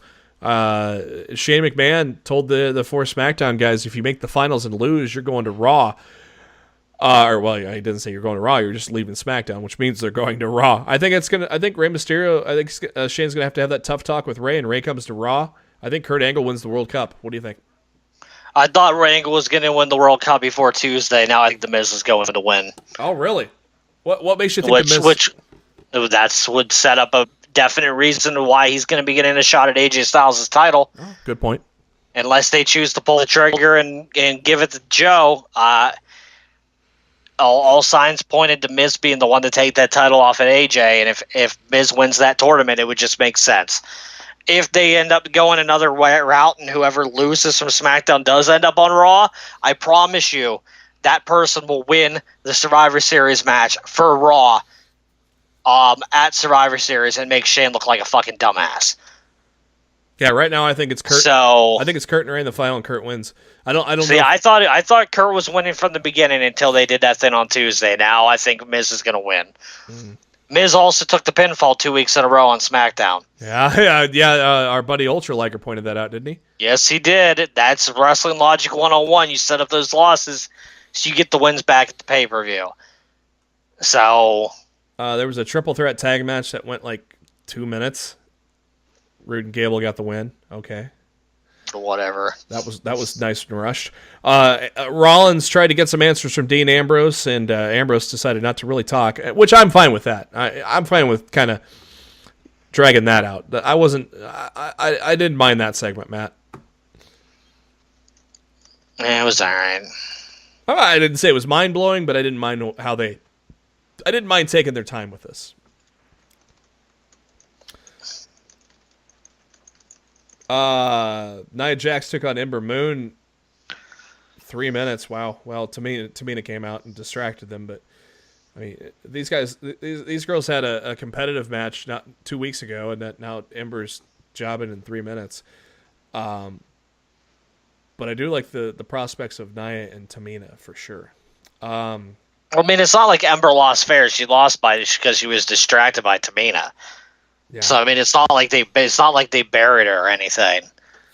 As we mentioned earlier, the Lucha House Party made their debut on Raw. They took on the Revival and beat the Revival in 3 minutes. And Dolph Ziggler took on Apollo Crews.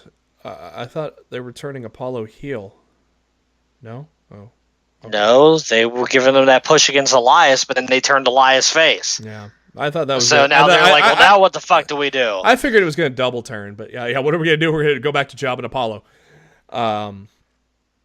to try to make Dolph Ziggler look like a worthy competitor for the World Cup. But we all know he ain't beating Kurt Angle. But that's going to be a fun match, the first round, Matt. Yeah. Oh no. I'm not, to be perfectly honest with you, besides the Angle matches, I'm really not looking forward to anything about that tournament. So the second he gets eliminated, and like if he doesn't make the finals, like my interest in that bracket goes like up in smoke. Ray and Randy will be a good. I mean, we know Seth's going to beat Lashley. Oh, Seth and Angle. Oh. I don't know. I think it's going to be Angle. I think it's going to be Angle and Lashley, dude. I have a feeling too, but God, give me Seth. I think Dean's going to cost Seth that match. Oh man, though, but Seth and Angle, that would be so good. No, I think it's going to be Angle and Lashley. Instead, we got to hear Leo Rush for 2 matches. Lashley. Though I don't hate it. Leo's doing a hell of a job. But dude, everything he's doing out there on the mic is being fed to him from Vince. So if you're annoyed with what he's saying, blame Vince. Don't blame Leo. You're supposed to be annoyed. He's a heel. I'm just saying. Like, there's some people that are like trying to like, oh, this guy fucking sucks. Like, he doesn't fucking suck. He's fucking awesome, and you're just a fucking mark that doesn't understand the process. I think Leo's doing a tremendous job. I did not expect him to have this prominent of a role on Raw right now.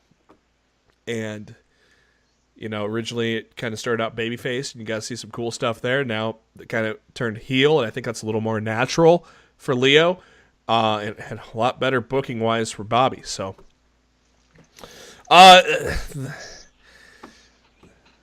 I've enjoyed the DX and Brothers Destruction feud, but the end of this was a sloppy shit show.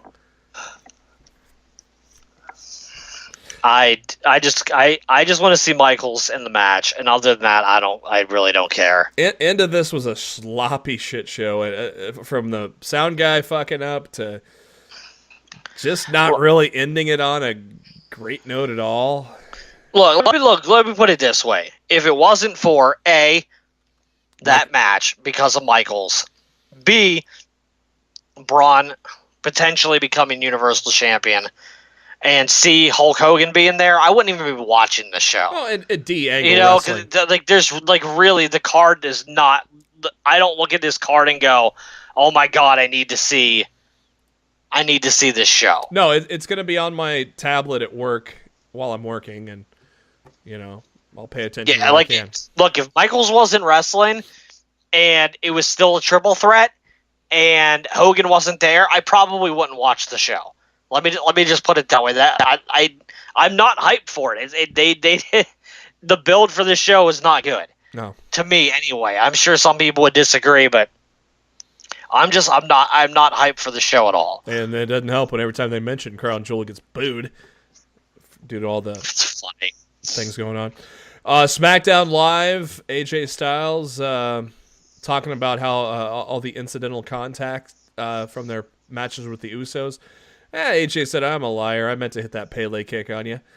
To me, that didn't make any sense. No, it did not make any sense at all. I don't understand why they chose to go that route. They easily could have set up the match without saying that. Yeah. I mean, it made AJ look like a dick. Well, I didn't understand that at all. Though it did lead to a funny line like Daniel Bryan. You got two identical twins, and yet you hit me instead. I thought that was kind of funny, but Shane McMahon comes out and says, "Yeah, fuck it, let's do it right now," because Daniel ain't going to Saudi Arabia, so. He didn't say that. Oh, he didn't? Oh, okay. Anyways, we got a WWE Championship match for the first time in about a year, because that was when AJ won it on SmackDown in the UK. Holy fuck, man! 22 It was minutes, awesome. 22 minutes of gold. I really want to see them again. We are. I think the little show of respect at the end kind of said, "Yeah, we'll be seeing each other again pretty soon." That was great all around, and the show of respect at the end. But somebody showed up there to crash that little hugging party. JoJo. Did you see Joe's Mojo tweet? JoJo. Did you see Joe's tweet after that segment? Yeah, I retweeted it out. Did you? It was so damn good.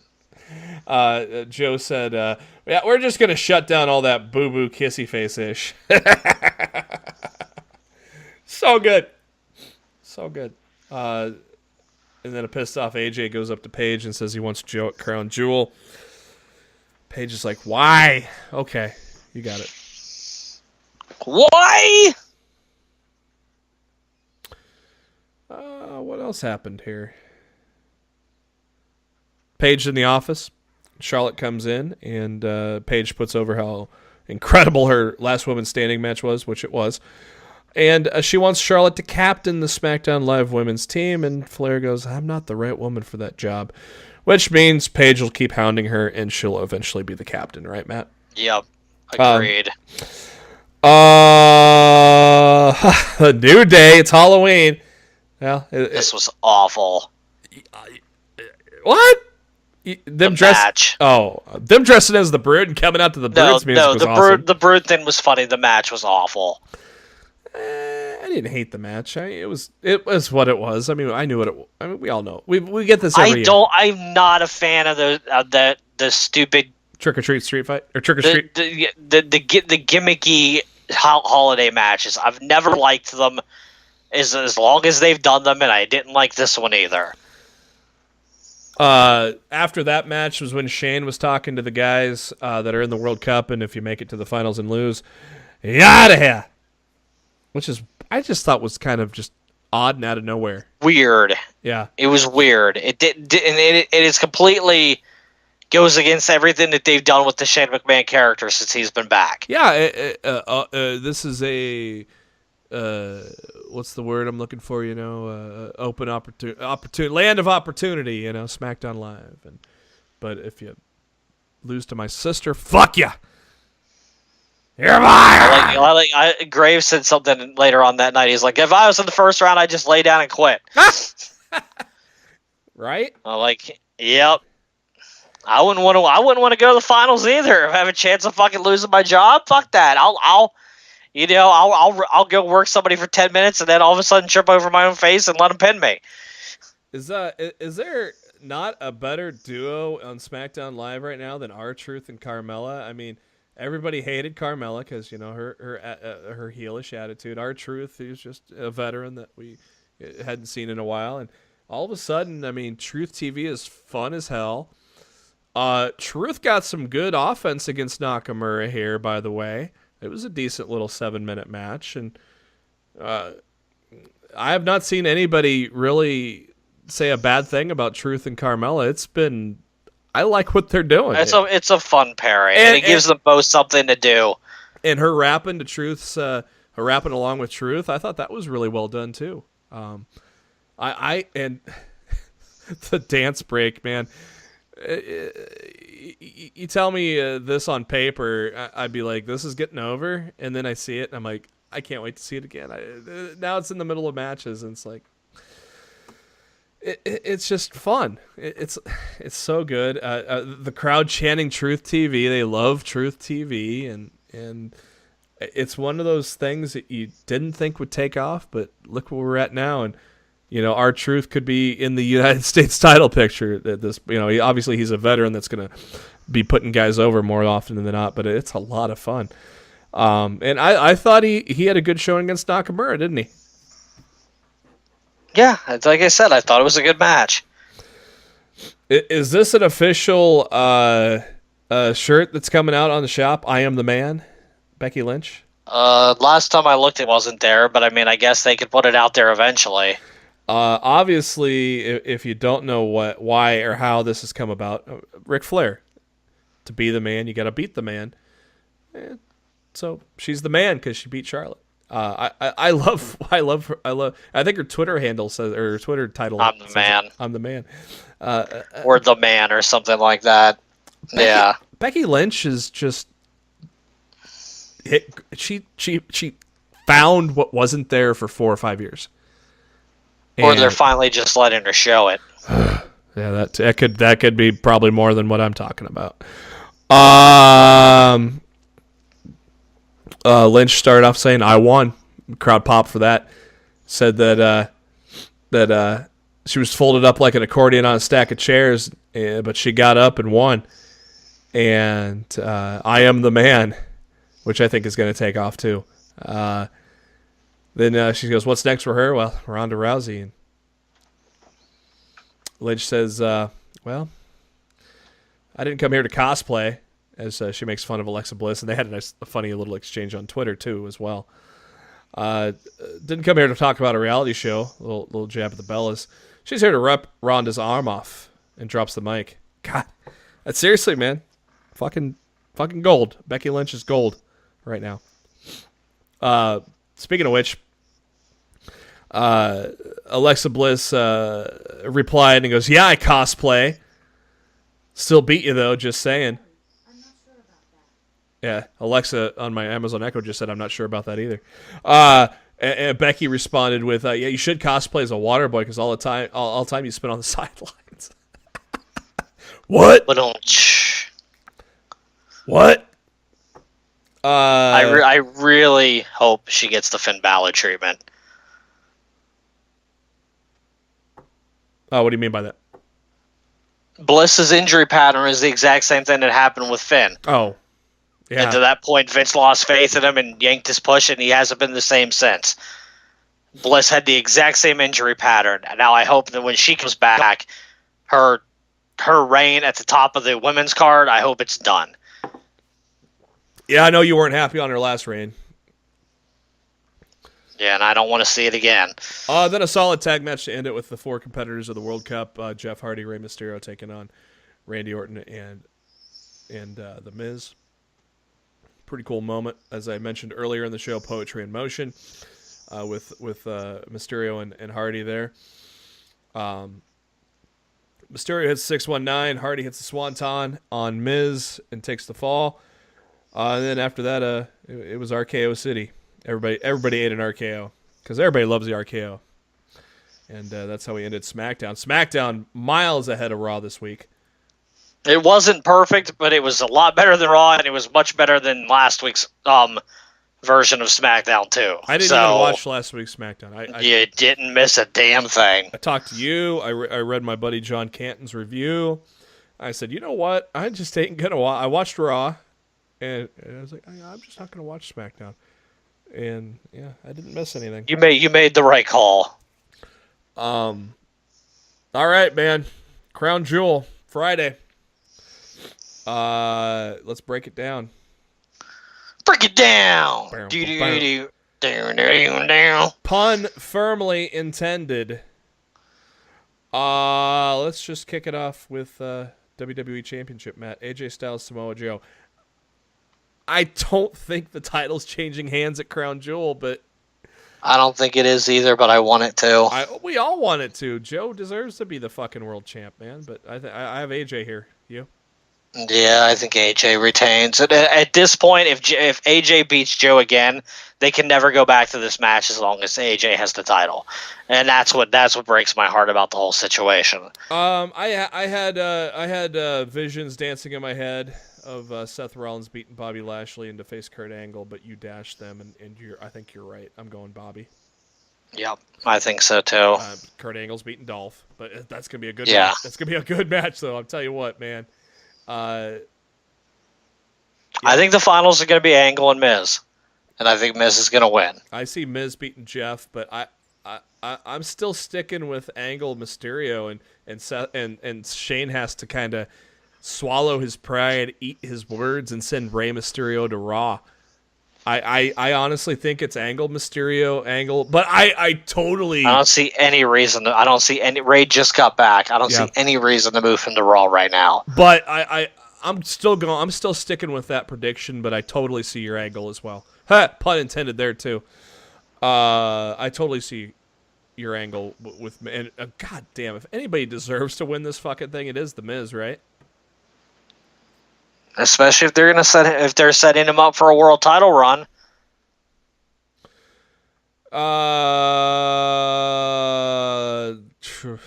Universal title, Lesnar, Strowman. It's got to be Strowman. And it damn well better be Strowman. This ain't even heart talking here. This is prediction. Strowman. There's no way.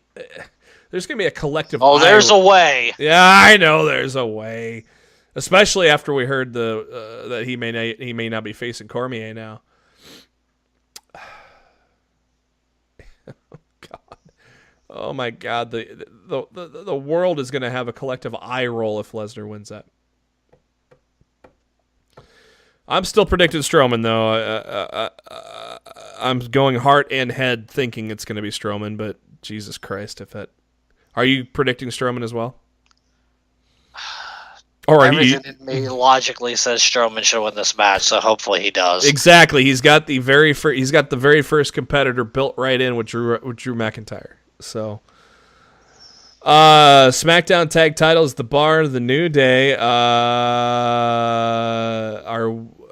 No, no, nothing changes here. All right, especially with New Day, and especially with New Day winning on SmackDown. Yeah, good point. I remember the thing about the tag title reigns and New Day, and I kind of got in my head a little bit, but they have months and years in which they can accomplish that goal. It's not going to happen on Friday. Yeah, I don't see it happening. Remember, these are glorified house shows for the most part.